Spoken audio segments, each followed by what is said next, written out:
จะไปสุดที่สุดเอาสุดดิเด็กลึกเด็กลึกอ้วนแม่ตุ๊กแตกเลยการเล่นหลอกมึงเนาะเยี่ยมไปกว่าคนโง่ไปเยี่ยมไปกับลูกบอลปล่อยลูกบอลได้แม่ได้ยกกันไว้เอาเลยเนี่ยแค่แตกมึงก็ถูกคนลูกบอลเนี่ยแต่ยกไม่ตลอดได้แล้วมันเนี่ยนี่มาจากของกูเนี่ยว่ามีป่ะมีมามึงเนี่ยมึงเนี่ยว่าเอาอยู่ป่ะแล้วไหนเอาไปไหนอ่ะปวดคนละอกกับต่อว่าคนไม่ยอมใส่หรือว่าอีกฝั่งนี้หรือว่าอีกฝั่งนี้มองมองจะมีนี้นี่หรือว่าดีกว่าต้องต้องต้องอีกผู้ใหญ่จริงโอ้โหนะโอ้โหผู้ชายผู้ชายก็เรื่องต้องน้องเป็นอีกฝั่งแม่เด็ก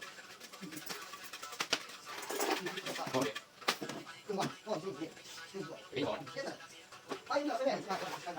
ารไปที่อยู่ครับ แต่ความเบาเลยผมครับไปมันดินเลยน้องมันสู้กันแต่ทำให้ผู้หญิงอย่างนี้ผู้ใหญ่บอกเดี๋ยวเดี๋ยวเดี๋ยวฮะก็ได้กันไปกันไปอยู่ไปกันมึงจะธรรมดามึงจะ ธรรมดาเป็นธรรมดายังอยู่กูเล่นยังเลยสิหามึงใหม่ไม่แน่แหละโอ้ยังต้อง3 วันนี้มันใช่ไงกันวะไม่แน่มาคนนี้ไม่รู้ไม่ใช่เป็นคนอื่นแต่รู้ไงได้เลยแรกขึ้นไปเป็นอะไรที่พักก่อน